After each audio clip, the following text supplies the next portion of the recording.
Magandang araw po, si Mike Kanyahan ito.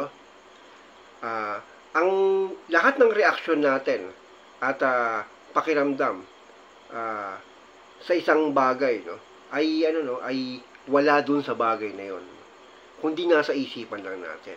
So halimbawa, no, kung natutuwa tayo sa isang puno o natatakot, hindi yung puno ang nakakatuwa o nakakatakot. Kung hindi, yung value na ibinigay natin doon sa puno na yon. Halimbawa, nakakita ka ng palaka, ano? Nadidiri ka sa palaka, no? Pero may iba naman natutuwa sa palaka. Bakit nagkaganon? Kasi yung palaka hindi naman talaga nakakadiri o hindi naman talaga nakakatuwa. Tulad na lang ng kadiliman, no? Maraming natatakot sa dilim. Pero meron din naman natutuwa doon sa dilim, no? So ibig sabihin, yung dilim, yung palaka at yung puno ay mga indifferent, no? Meaning to say, hindi sila hindi good, hindi bad, hindi nakakatuwa, hindi nakakatakot, indifferent, no? Tayo lang ang may bias na pagtingin doon sa mga bagay na yon na indifferent, no? So ganun yung tinuturo sa stoicism, no? May mga indifference at meron tayong values. So dapat aayusin natin yung values natin para maging angkop doon sa mga bagay na indifferent, no? So halimbawa, no, merong isang tao na hindi naman talaga nakakainis, no? Pero inis na inis ka. So may ginawa yung isang tao na inis ka. Samantalang yung ibang tao hindi naman talaga naiinis doon. May iba naman naiinis pero konti lang. So bakit nag-iiba-iba? Kasi nag-iiba-iba yung value natin toward doon sa tao na yon o sa ginawa ng tao na yon. Anong ibig sabihin ng lahat na ito, no? Ano ngayon kung ang mga reaksyon natin ay nasa isipan lang natin? Ang ibig sabihin nito ay tayo ang may control sa kung ano ang nararamdaman natin.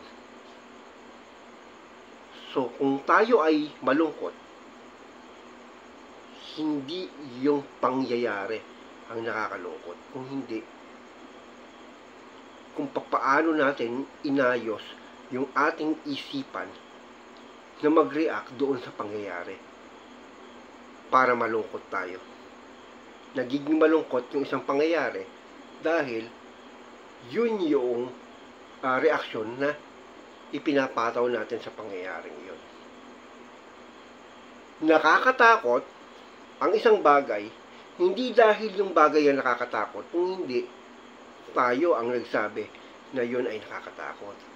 So, therefore, pwede palang mawala ang takot kung gugustuhin natin. Pwede palang lumigaya nang hindi nakukuha yung mga gusto natin. Akala natin, no, ang nakakapagpasaya sa buhay ay yung mahalin ka ng iba o ng kapwa mo o kung sinong gusto mong mahalin ka. Akala mo na doon sa kanya ang kaligayahan, pero pwede ka palang maging maligaya kahit hindi ka mahalin ng gusto mong mahalin. Akala mo, no, yung kaligayahan ay nandoon sa bagay na gusto mong bilhin, no? Tulad ng sasakyan, magarang sasakyan. Pero pwede ka palang maging maligaya kahit yung wala yung sasakyan na yun. Kung gusto mo ng kayamanan, di ba? Akala mo na doon sa kayamanan yung kaligayahan. Hindi, pwede ka palang maging maligaya kahit wala yung mga yun. Ano masasabi mo? Dinadaya mo yung sarili mo na magiging maligaya ka kahit hindi. Nasa sa'yo yun. Kung paano mo dinadaya yung sarili mo, ano? Ang tingin ng marami, no?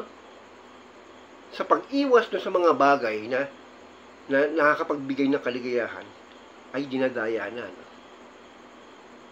E paano naman sa takot? No?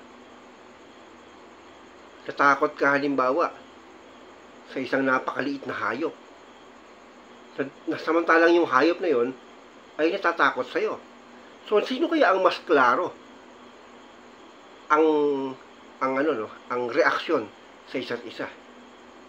Ikaw na natatakot dun sa maliit na hayop o yung maliit na hayop na natatakot dahil sa laki mo? Sino kaya ang tama sa inyong dalawa? Baka naman may problema ka. Baka naman mas tama yung hayop na yun. Kaya suriin mo yung sarili mo. Kung magmumuli-muli ka, ang pagmunihan mo hindi yung plus-minus ng mga bagay-bagay sa buhay mo. Na, ay, wala akong ganito, ay, meron akong ganito. Hindi. Hindi sila. Kung hindi, ano ba ang pakiramdam ko sa bagay na ganito? Ganun ang pagmumuni-muni. Doon mo maiaayos yung tingin mo sa buhay. At pag naiayos mo, siguradong maiaayos mo yung buhay mo. Maiaayos mo kung paano ka liligaya. Maiaayos mo kung paano ka magiging matapang sa mga bagay-bagay. Nandoon sa kalidad ng ating isipan, ng ating ng ating kahihinatnan. Ang ating buhay ay kung ano ang laman ng ating isipan. Sabi nga ni Marcus Aurelius,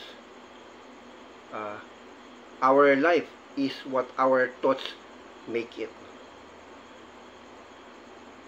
Maraming salamat po. Ito po si Mike Anyayahan. May the force be with you.